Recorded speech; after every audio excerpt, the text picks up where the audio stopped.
Hey, good Monday morning. Yeah, good Monday morning. And I'm just going to jump right into this devotion because I know people are afraid. People don't understand what's going on in our country. We've witnessed things over this past week that we never thought we would witness.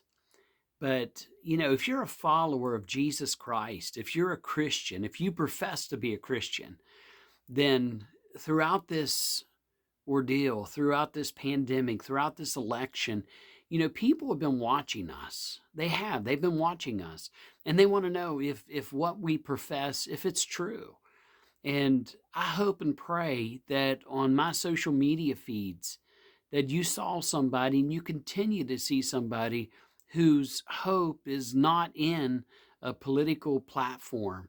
My hope is not in a celebrity. My hope is not in, a politician. My hope is not found in an actor. My hope or actress. My hope is not found in a reality star. My hope is found in Jesus. And so we're facing a situation right now in our country where we've never witnessed this kind of behavior before. And are you afraid? I mean, there are a lot of people that are fearful. I get messages, private message, people asking me to pray, or I'll get people sending me these videos and ask my opinion on them. First of all, on videos that's sent to me in Messenger, usually I don't watch them. And if I do, I don't find too much credibility with a lot of the videos that's circulating secretly on Messenger. And even listen, I walk by faith, not fear. And that was the message that I wanted to share from the St. Luke's Amphitheater yesterday morning. And it's a message I think we need to be consistent with if we profess to be followers of Jesus. So Daniel in the Bible, you can look this up. Daniel chapter 6 is where I shared the message from yesterday.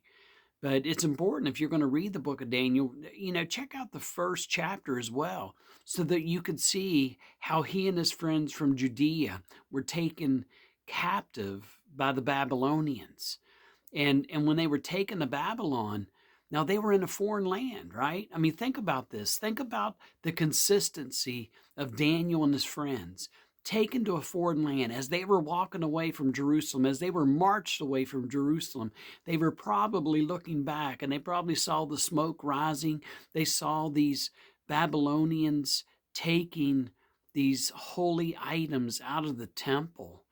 I mean, this was a terrible position to find yourself. But Daniel didn't feel sorry for himself. When Daniel got to Babylon, and when he was chosen, he and his friends were chosen to serve in the king's court, and I mean, just to be trained to serve. And Daniel would not eat what everybody else ate. The king sent fine food and wine, but Daniel wouldn't eat it. He wouldn't drink because he challenged those in authority that he was going to stand firm. He was going to eat and he was going to follow the customs of his faith. And so he told those folks in charge in Babylon that if you let me eat fruit or vegetables and drink water for 10 days, if I look unhealthy compared to all the other men, if we look unhealthy, then we'll eat what the king sends us. But after 10 days, you know what? They looked healthier than all the other people.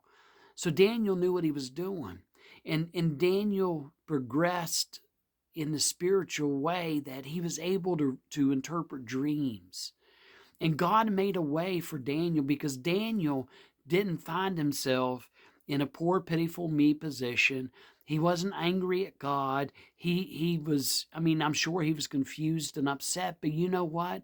Instead of using that fear or that confusion in a negative way, I really believe that it made Daniel focus his faith in a more clear and in a more not just clear, but in a way that was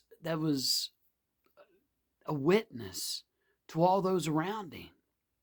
And Daniel grew in the ranks.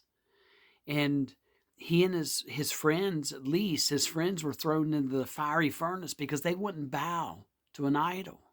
Why? Because they were standing firm on their faith, even though they were in a foreign country.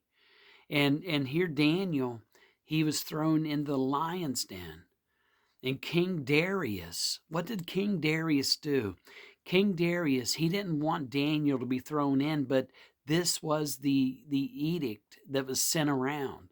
And this is what every governor and all the satraps, this is what they made the king sign. And so when Daniel was bowing down with his face towards Jerusalem and praying, he was caught. Now, King Darius knew Daniel's faith. But you know what? and King Darius knew what the edict was, that anyone caught was to be thrown into the lion's den. Darius loved Daniel and all those from Judea because God used them while they were in Babylon. And King Darius, when Daniel was thrown into the lion's den, he said this following statement: "May your God, whom you serve continually, rescue you." May your God, whom you serve continually, rescue you. Now, what does that say about Daniel? I mean, they didn't have social media. They didn't have Facebook. They didn't have all these different social platforms. But yet, Daniel was consistent in his walk with God. Daniel prayed. Daniel trusted. Daniel was a witness, not just to those who came with him from Judea, but he was also a witness to those in Babylon. And the king took recognition of Daniel's faith. And he says, "May your God, whom you serve continually, may your God rescue you." And so, what about our pattern? What have your friends and family members and co-workers and classmates, what have they noticed about your social media? What have they noticed about your words and your actions? I mean, think about it. Were you on here bashing somebody because their political stance was different than yours? Were you on here bashing somebody because they didn't trust, or they trusted the science when it comes to this pandemic, but yet you didn't? And so what happened? You caused an argument, and it just became this situation where you unfriended family members, or you unfriended uh, a co-worker, a classmate, or a long-term friend. I mean, have we gotten to that point where we are uncivil, but yet we claim to be followers of Jesus? Then that's not what Jesus would want us to do.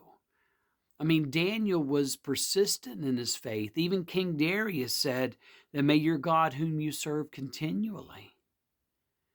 And for Daniel, it wasn't just, "Oh, I'm going to worship God today on this, it's a Sabbath, so I got to worship God," or I'm going to worship God because I was blessed at work today. No, it wasn't about that. Or, well, so and so sick, or I have a emergency in my family, so I better turn back to God. No, it was nothing like that. Daniel was serving God continually. 24/7, not just when life was good, but even in the bad times. I mean, when this decree went out all over Babylon, what did Daniel do? Daniel prayed. He was caught praying. That's what sent him to the lion's den. But what happened? God shut the mouth of the lions. Yeah, as another testament to how faithful God is, and how faithful Daniel is in his prayer life and in his faith when it comes to God. And it's so important that even King Darius says, "May your God, whom you serve continually, may he rescue you." And you know what? God did. God rescued Daniel. Why? Because God is faithful. And here we are facing a situation in our country we never faced before.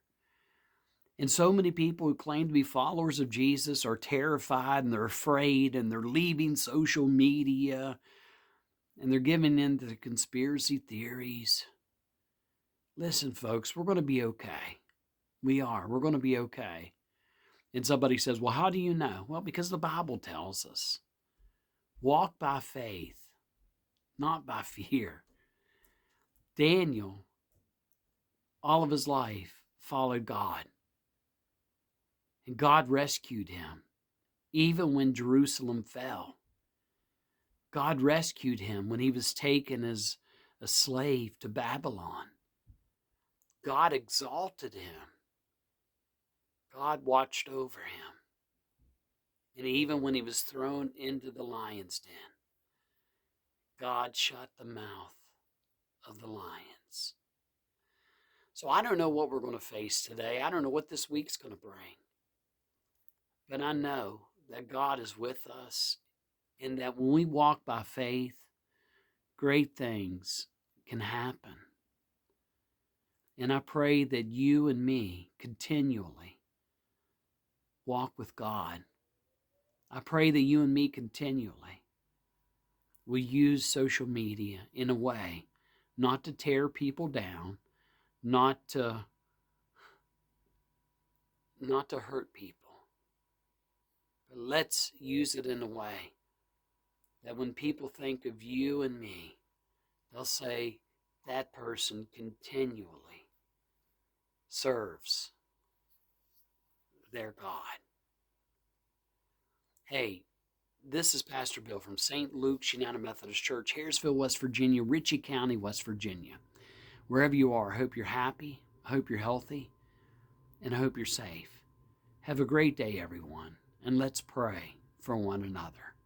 God bless each and every one of you.